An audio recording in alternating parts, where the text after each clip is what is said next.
जय श्री राम। स्वागत है आप सभी का आध्यात्मिक रहस्य लोक में, जहां हम धर्म, अध्यात्म और जीवन के गूढ़ रहस्यों को एक नई दृष्टि से समझने का प्रयास करते हैं।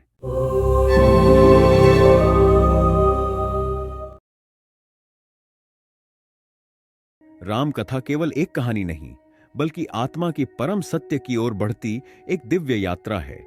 यह वह मार्ग है जो हमें जीवन के गहरे अर्थ और आत्मबोध की ओर ले जाता है। तो आइए मन और हृदय को एकाग्र करें और आध्यात्मिक रहस्य लोक के साथ इस पवित्र यात्रा पर चलें। क्या जीवन केवल घटनाओं की एक श्रृंखला है, या इसके पीछे कोई गहरा रहस्य छिपा है?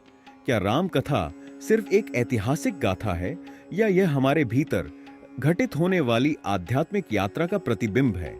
यह कथा केवल अयोध्या के राजकुमार की नहीं, बल्कि हर मनुष्य की है जो सत्य की खोज में अपने ही भीतर एक युद्ध लड़ रहा है। एक ऐसा युद्ध जहां आत्मा और माया आमने सामने है, जहां कर्तव्य और मोह टकराते हैं और जहां अंततः केवल सत्य की ही विजय होती है। तो आइए एक नई दृष्टि से देखते हैं राम कथा एक आध्यात्मिक यात्रा की ओर। रामायण एक पुराण है। पुराणों की रचना एक विशिष्ट उद्देश्य के लिए की गई थी, या यह कहना अधिक उचित होगा कि वेदों और उपनिषदों में समाहित गूढ़ ज्ञान को जन सामान्य के लिए सुलभ बनाने हेतु इनकी रचना की गई थी। आज अगर रामायण की कथा हर किसी को याद है, तो इसका मुख्य कारण है इसकी असाधारण कथा, जिसके पात्र पटकथा, मायावी राक्षस, वानर सेना, 10 सिरों वाला रावण इत्यादि सभी मनमोहक और रोचक हैं। लेकिन इसे मात्र किस्सों और कहानियों की तरह याद रखने से अधिक आवश्यक यह है कि हम इसमें निहित सूक्ष्म ज्ञान को समझें। जब आप इस गूढ़ ज्ञान को जानेंगे, तो रामायण के मर्म और उसकी गहराई को बेहतर ढंग से समझ पाएंगे। तो चलिए श्री राम का नाम लेकर रामायण को समझने की कोशिश करते हैं। रामायण के बाहरी मंचन को आपने देखा है, और मैं आशा करता हूं कि इसके पात्रों से आप भली भांति परिचित होंगे।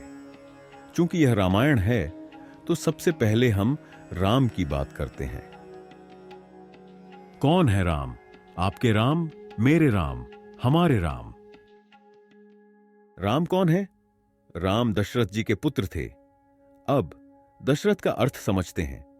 दश का मतलब होता है 10, और रथ का मतलब है वह जो 10 इंद्रियों को अपने वश में कर सके।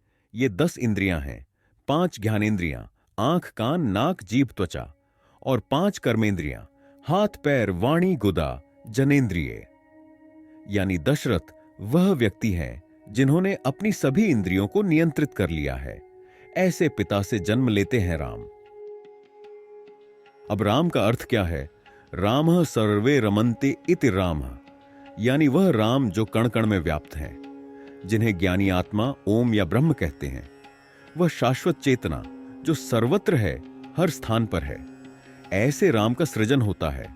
राम केवल एक ऐतिहासिक चरित्र नहीं है, वह हमारे भीतर विद्यमान आत्मा का प्रतीक है। जब हमारी चेतना, जो दशरथ के समान इंद्रियों को नियंत्रित कर चुकी है, पूर्ण शुद्धता प्राप्त करती है, तब आत्मा यानी राम का प्राकट्य होता है। यही राम की वास्तविकता है जो हमें अपने भीतर ढूंढनी है। उनकी जन्मभूमि से आप भली भांति परिचित हैं, अयोध्या नगरी।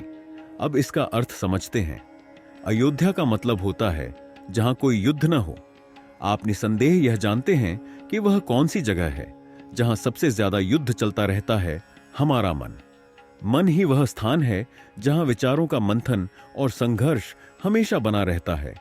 तो अब पूरी बात को समझते हैं। जब कोई व्यक्ति अपनी 10 इंद्रियों पर विजय प्राप्त करता है, जो दशरथ का प्रतीक हैं, और अपने मन को आंतरिक द्वंद्वों से मुक्त करता है, तब वह मन स्थिर और शांत हो जाता है। उस स्थिर और शांत मन में राम का प्राकट्य होता है।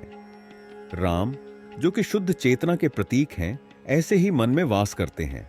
इस तरह अयोध्या केवल एक भौगोलिक स्थान नहीं है, यह हमारे भीतर की वह अवस्था है जहां कोई संघर्ष या अशांति नहीं होती। अयोध्या वह स्थान है जहां आत्मा यानी राम प्रकट होती है और सत्य, शांति तथा आनंद का अनुभव कराती है। अब कथा को आगे बढ़ाते हैं।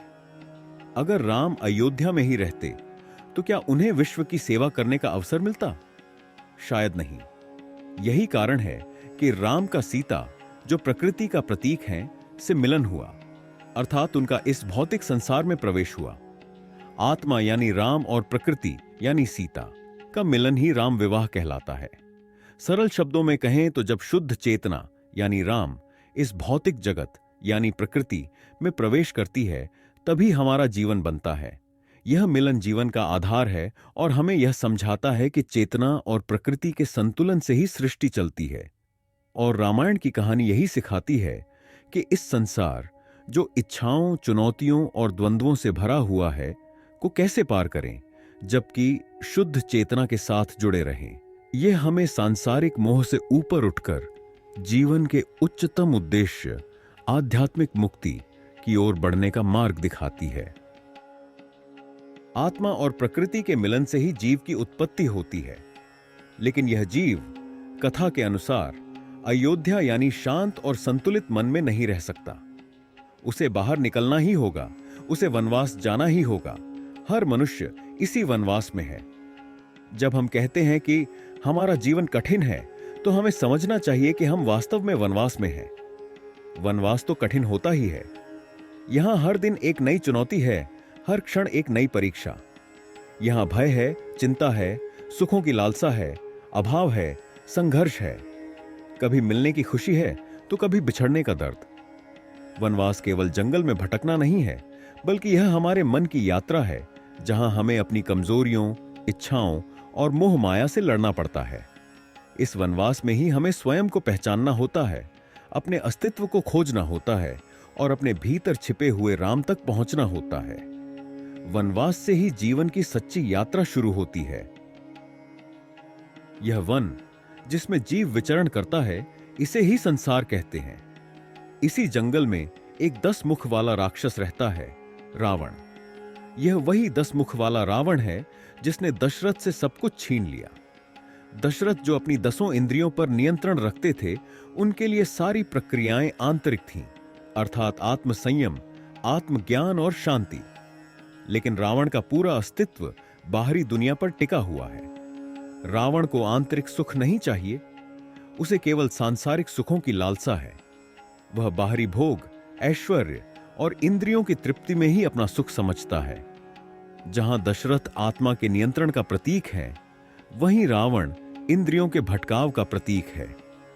रावण के 10 मुख हमारे भीतर की वे इंद्रियां और वासनाएं हैं जो हमें बार बार बाहरी सुखों की ओर आकर्षित करती हैं और आंतरिक शांति से दूर ले जाती हैं। यही कारण है कि संसार रूपी इस वन में जीव भटकता रहता है, कभी सुख की तलाश में, कभी भय से बचने में और कभी मोह में उलझकर।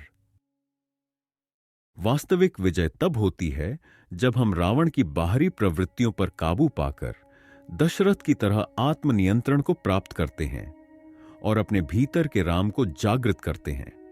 यह रावण किसी दूरस्थ लंका में नहीं बसता, यह हमारे भीतर ही रहता है। हमारी वही वृत्तियां जो हमें भौतिकतावादी, इंद्रियों के सुख में लिप्त और सांसारिक बना देती हैं। ये वृत्तियां हमें आत्मा के वास्तविक आनंद से भटकाकर क्षणिक और बाहरी सुखों की ओर ले जाती हैं। सनातन संस्कृति ने कभी भी इन भटकाव भरी प्रवृत्तियों को स्वीकार नहीं किया, क्योंकि वे हमारे आत्मिक उत्थान में बाधा डालती हैं। यही कारण है कि ऋषि वाल्मीकि ने रावण के लिए दूरस्थ लंका को चुना, क्योंकि यह प्रवृत्तियां हमारी आत्मा से बहुत दूर होती हैं, लेकिन हमें उनकी गिरफ्त में रहने का आभास होता रहता है। लंका केवल एक स्थान नहीं, बल्कि वह स्थिति है जहां हमारी चेतना बाहरी आकर्षणों में उलझकर आत्मबोध से विमुख हो जाती है। जब तक हम इन वृत्तियों को पहचान कर उन पर विजय नहीं पाते, तब तक हमारी आत्मा बंधन में ही रहती है। सच्ची मुक्ति तब संभव है जब हम अपनी आंतरिक लंका को जलाकर राम यानी आत्मिक चेतना को पुनः स्थापित करें। हमारी इस कथा का प्रथम भाग यहीं समाप्त होता है। अगले भागों में हम रामायण के अन्य पात्रों का विश्लेषण इसी प्रकार करेंगे। जय श्री राम।